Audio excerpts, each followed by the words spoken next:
बच्चों, कैसे हैं आप लोग? आई होप आप लोग बहुत ही अच्छे होंगे और मेरा पिछला वीडियो काफ़ी अच्छा लगा होगा। और पिछले वीडियो में हम लोग देखे थे स्पर्श व्यंजन स्वर और इसमें उसके बाद देखे थे व्यंजन वर्ण किसे कहते हैं और उसके प्रकार को देखे थे। तो आप वहाँ तक आप व्यंजन के प्रकार में आप देखे थे स्पर्श व्यंजन वर्ण, वो आपको देख लिए थे। और उसके बाद 3 और आपका बचा था, क्या था वो? अंतःस्थ व्यंजन वर्ण और उसम व्यंजन वर्ण, अयोगवाह व्यंजन वर्ण। तो इसको आइए जानते हैं। बट एक बार पिछले वीडियो में जो पढ़ा है तो उसको रिवीजन करना चाहते हैं। तो क्या था, व्यंजन वर्ण किसे कहते हैं? तो व्यंजन वर्ण किसे कहते हैं? तो वैसे वर्ण जिनका उच्चारण करते समय हम स्वर वर्ण की सहायता लेते हैं तो उसे व्यंजन वर्ण कहते हैं। जैसे आपका मान लीजिए व्यंजन वर्ण क एक व्यंजन वर्ण है। तो क जब बोलेंगे तो क के बाद क को बोलने के लास्ट में उसका अंत में क्या आ रहा है? अ आ जा रहा है। तो अ आपका क्या है? एक स्वर वर्ण है। तो वैसे वर्ण जिसके बोलने में हम स्वर वर्ण की सहायता लेते उसे व्यंजन वर्ण कहते हैं। तो आप क में देख लिया आपको कि लास्ट में आपको अ देखने को मिल रहा है और अ आपका है एक स्वर वर्ण। तो ऐसे पता चल रहा है कि क एक व्यंजन वर्ण है। और उसके बाद क्या था? उसका भेद। भेद अब देखिए, भेद उसका था तो उसमें अब पहला भेद क्या था कि स्पर्श व्यंजन वर्ण। तो स्पर्श व्यंजन वर्ण किसे कहते हैं? तो क से लेकर म तक के टोटल अक्षर को हम लोग स्पर्श व्यंजन वर्ण कहते हैं।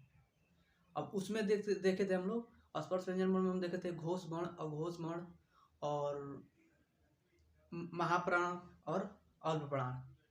तो एक बार उसको रिवीजन कराते हैं। देखिए अब क से लेकर अंग तक के अक्षरों को हम लोग क्या बोलते थे? कवर्ग। च से लेकर इ तक के अक्षरों को बोलते थे चवर्ग। ऐसे पवर्ग, टवर्ग, ऐसे आपको पता है, तवर्ग, ये सब पता है। तो आपको पता है कि क से लेकर अंग तक के वर्णों को हम लोग कवर्ग बोलते हैं। तो पहले दो अक्षर क ख अक्षर को हम लोग बोलते हैं अघोष वर्ण। और बाकी जो 3 अक्षर है ग घ अंग, इसको बोलते हैं घोष वर्ण।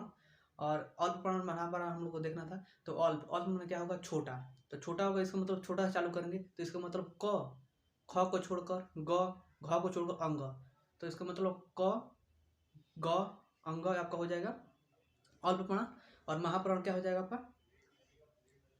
ख और घ।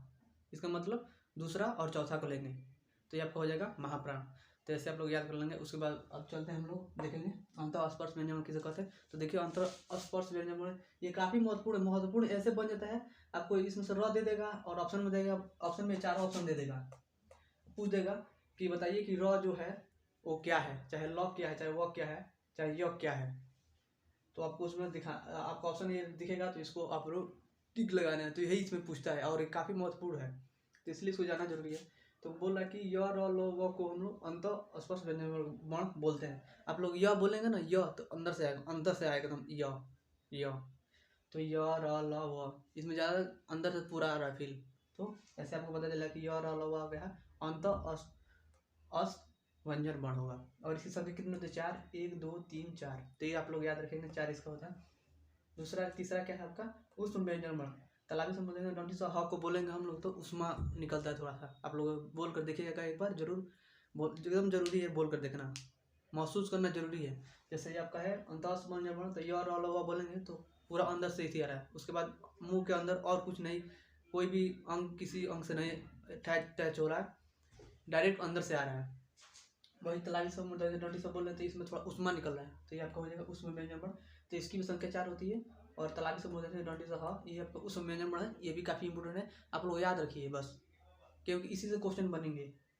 आपका डिफिनेशन नहीं पूछेगा कि व्यंजन वर्ण किसे कहते हैं, स्वर वर्ण किसे कहते हैं, अंतःस्थ, तो ये आपको नहीं पूछेगा। लेकिन ये ऑब्जेक्टिव में पूछेगा कि बताइए तालाबी चाहे मूर्धन्य चाहे डंडी स या ह क्या है, कौन सा वर्ण है।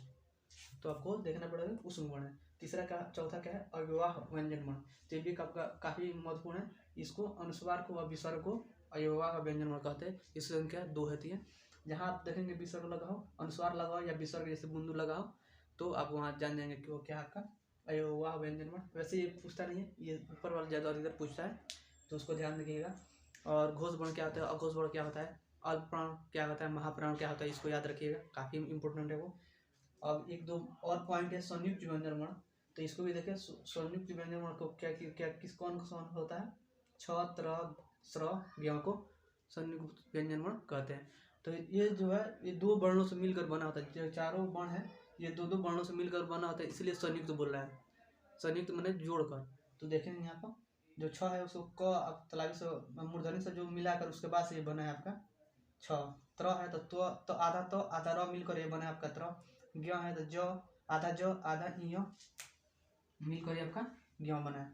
ऐसे भी स्र है तो आधा स और आधा र मिलकर आपका स्र बनेगा। तो आप लोग याद रखिएगा, ये आपका क्या है, संयुक्त व्यंजन वर्ण। पूछ देगा त्र या छ या स्र या ज्ञ आपका क्या है, तो संयुक्त व्यंजन वर्ण।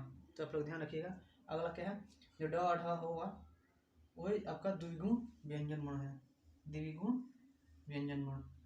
तो आप लोग याद रखिएगा, ड ढ क्या हो जाएगा आपका, द्विगुण व्यंजन वर्ण।